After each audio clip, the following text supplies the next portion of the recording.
வணக்கம் சினிமா ரசிக பெருமக்களே. சினி சேர்ஸ் மூலியமாக நீண்ட இடைவேளைக்கு பிறகு உங்களை சந்திப்பது மிக்க மகிழ்ச்சி. இந்த வாரம் நம்ம பார்க்க போகிறது கிணத்த காணா. நடிகர் யோகி பாபு முதன்மை கதாபாத்திரத்தில் நடித்துள்ள ஒரு அற்புதமான திரைக்காவியம்.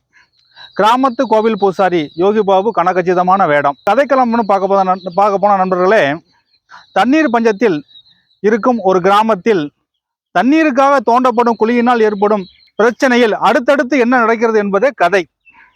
இயக்கம் சுரேஷ் சங்கையா, ஒளிப்பதிவு தியாகராஜன், இசை நிவாஸ் கே பிரசன்னா. வணக்கம். கிணத்த காணோம் இந்த படத்தோட திரை விமர்சனம் தான் பார்க்க போறோம். படத்தோட ஸ்டார்டிங்லயே ஒரு வயசான ஆள் நடக்க முடியாம கையை ஊனி ஊனி மெதுவா ஊர்ந்து வராரு. இன்னொரு பக்கம் பார்த்தா ஊர் மக்கள்லாம் ஒரே அழுக, ஒரே ஒப்பாரி. என்னன்னு பார்த்தா கடவுளே மழை கொடு அப்படின்னு சொல்லிட்டு அழுதுகிட்டு ஊர்வலமா போயிட்டு இருக்காங்க. ஒரு கோயிலுக்கு போய் சேர்றாங்க. இந்த பக்கம் பார்த்தா யோகி பாபுவை காமிக்கிறாங்க. யோகி பாபு அந்த ஊரோட கோயில் பூசாரியா இருக்காரு.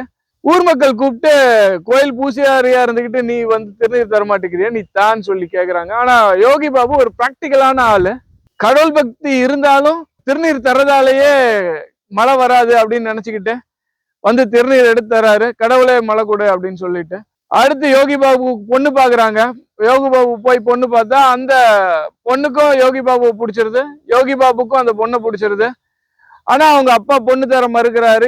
என்ன காரணம்னா யோகி பாபு இருக்க ஊர்ல மழை இல்லாத காரணம், தண்ணி இல்லாத காரணத்தால யோகி பாபுக்கு பொண்ணு தர மாட்டேங்கிறாரு. இன்னொரு பக்கம் தண்ணி எங்க கிடைக்கும் அப்படின்னு பெரிய ஆளுங்கெல்லாம் சேர்ந்து யோகி பாபு ஊர்ல ஒரு ஆளை கூட்டிட்டு வந்து, அதுக்கான ஒரு எக்ஸ்பர்ட்டை கூட்டிட்டு வந்து, ஒரு வயசான ஆளை கூட்டிட்டு வந்து அதுல சில காமெடி எல்லாம் பண்றாங்க. கடைசியா எங்க தண்ணி இருக்குன்னு அந்த வயசான ஆள் சொல்றாருன்னா யோகி பாபுவோட வீட்டுல தண்ணி இருக்குன்னு சொல்றாரு. யோகி பாபு வீட்டுல அவர் தாத்தா, அவரோட அக்கா இருக்காங்க. அக்காவை வேற ஊர்ல கட்டி தந்திருக்காங்க. அப்பப்ப அவர் தாத்தாவை பாத்துக்கிறதுக்காக அவங்க அக்கா வந்து போயிட்டு இருக்காங்க. யோகி பாபுவோட தாத்தா யாருன்னா சுதந்திர போராட்ட வீர தியாகிங்கிறதால எல்லாரும் தியாகி தியாகின்னு கூப்பிடுறாங்க. ஒரு ஊர்ல வந்து தண்ணி இல்லைன்னு மனு எழுதி தர்றது கூட யோகி பாபுவோட தாத்தா தான் எழுதி தர்றாரு. வேற யாரும் படிச்ச மாதிரி காமிக்கல. யோகி பாபு இருக்க வீடு பக்கத்துல தண்ணி கிடைக்கும் அப்படின்னு கண்டுபிடிச்சதால யோகி பாபுவோட தாத்தா கிட்ட போய் கேக்குறாங்க, இந்த இடத்த எங்களுக்கு கொடுங்க. அதுக்கு தாத்தா நான் தந்துடுறேன், யோகி பாபு கிட்ட ஒரு வார்த்தை கேட்கணும் அப்படின்னு சொல்லி கேட்க போக யோகி பாபு என்ன சொல்றாருன்னா, இந்த இடத்த நான் உங்களுக்கு தந்துடுறேன், எங்க அக்காவுக்கு இதுக்கு பதிலா வேற இடம் தந்துருங்க. அவங்க அக்காவும் ஒத்துக்க இந்த இடத்துல கிணறு வெட்ட ஆரம்பிக்கிறாங்க. குழி பறிக்கலான்னு பறிச்சா அங்க ஒரு எலும்பு மாட்டுது. பெரிய எலும்பா இருக்கு. என்னன்னு பார்த்தா அது ஒரு டைனோசர் எலும்பா இருக்கு. டைனோசர் எலும்பா இருக்குன்ன உடனே ஊர் மக்களுக்கு எல்லாம் என்ன இது கிணறுக்கு தண்ணி குடிக்கிறதுக்கு கிணறுன்னு ஒன்னா இப்படி வந்து நின்றுச்சேன்னு சொல்லிட்டு கவர்மெண்ட் ஆர்கியாலஜிஸ்ட் டிபார்ட்மெண்ட் உள்ள வந்துடுறாங்க. அந்த இடம் பார்த்தா தொல்லியல் ஆய்வுத்துறை வந்து கண்ட்ரோல் எடுத்துக்கிறாங்க. அதோட ஹெட்டா யார் வர்றாங்கன்னா ரேச்சல் ரிபாக்கா வராங்க.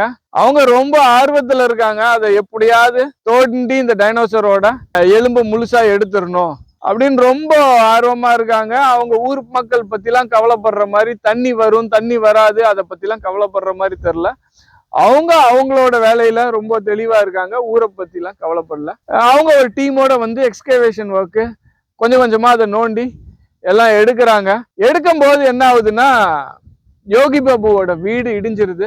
அதுல யோகி பாபுவோட தாத்தாவுக்கு அடிபட்டு இறந்துடுறாரு. யோகி பாபுவோட தாத்தா தியாகிங்கிறதால ஊர் மக்கள்லாம் ரொம்ப கவலைப்படுறாங்க. யோகி பாபுவுமே ரொம்ப கவலைக்கு போடுறாரு, பிரச்சனை பண்றாரு. ஆனா ரேச்சல் ரிபாக்கா என்ன பண்றாங்க, அவங்க வேலையில ரொம்ப கரெக்டா இருக்காங்க. இதுக்கான காம்பன்சேஷன் வாங்கிக்கிட்டு உங்க வேலையை பாருங்க அப்படின்னு சொல்லிட்டு இது பண்றாங்க. ஆனா மக்கள் எல்லாம் சேர்ந்து யோகி பாபு எல்லாம் சேர்ந்து பிரச்சனை பண்றாங்க. இத பிரச்சனைய ரேச்சல் ரிபாக்கா கலெக்டருக்கு எக்ஸ்கலேட் பண்றாங்க.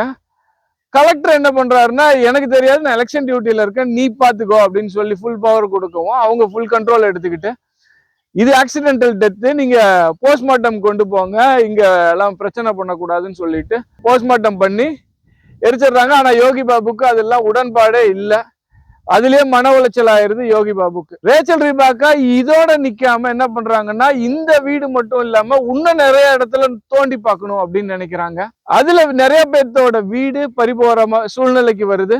இதுல ஊர் மக்கள்லாம் ரொம்ப கவலைப்படுறாங்க. ஆனா ரேச்சல் ரிபாக்காவோட கூட ஒரு அசிஸ்டன்ட் இருக்காரு. அவரு வந்து மக்களை பத்தி எல்லாம் யோசிக்கிறாரு. அவரு கொஞ்சம் பரவலான சிந்தனை கொண்டவரா இருக்காரு. இந்த ஆராய்ச்சியை காட்டிலும் மக்கள் முக்கியம் அப்படின்னு நினைக்கிறாரு. அவரு ஒரு ஐடியா யோகி பாபுக்கு சொல்றாரு, நான் ஒரு ஐடியா மட்டும் தரேன், அதை நீங்க இம்ப்ளிமெண்ட் பண்ணுங்கன்னு சொல்ல போக ஒரு நாள் நல்ல கடுமையான மழை வருது. இந்த கேப்ல என்ன பண்றாங்க, ஊர் மக்கள் எல்லாம் சேர்ந்து இந்த டைனோசர் எலும்பெல்லாம் எடுத்து ஒளி வச்சுக்கிறாங்க.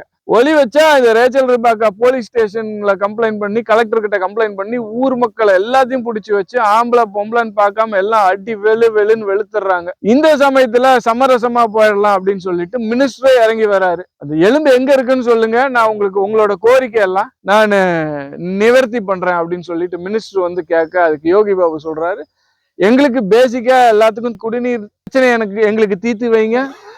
அடுத்தது கிடைக்கிற பொருளை வச்சு மியூசியம் எங்க ஊர்லயே தான் வைக்கணும். இந்த விஷயத்த எங்களுக்கு பண்ணித்தாங்கன்னு சொல்லி உறுதி தாங்க அப்படின்னு சொல்லிட்டு மனுவுல கையெழுத்தும் வாங்கிக்கிறாரு மினிஸ்டர் கிட்ட. இதுக்கு நடுவுல யோகி பாபு கிணறு பறிக்கிறதுக்கு இடம் தந்ததால யோகி பாபு சார்பா அந்த பொண்ணு வீட்டுல போய் பேசி எல்லாரும் யோகி பாபுவை அந்த பொண்ணு கல்யாணம் பண்றதுக்கு அவங்க அப்பாவை சம்மதிக்க வச்சிடுறாங்க.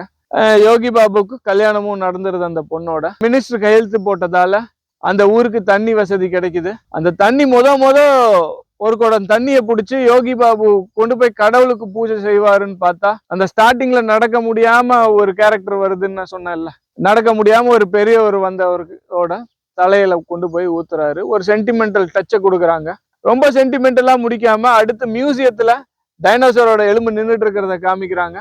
அந்த டைனோசரை கவர்மெண்ட் மியூசியமா வச்சாலும் யோகி பாபு அதை வந்து ஒரு கடவுளா மாத்தி ஒரு பூஜை போட்டு அதுக்கு ஒரு பூசாரியாவும் மாறிடுறாரு. இவருக்கு அசிஸ்டண்டா இவர் கல்யாணம் பண்ணிட்டு வந்த பொண்ணையும் அசிஸ்டன்ட் பூசாரியா மாத்திடுறாரு. அப்படியே ஜாலியா படத்தை முடிக்கிறாங்க. இதான் கதை. காமெடி பண்ண ட்ரை பண்ணியிருக்காங்க, சுமாரா இருக்கு.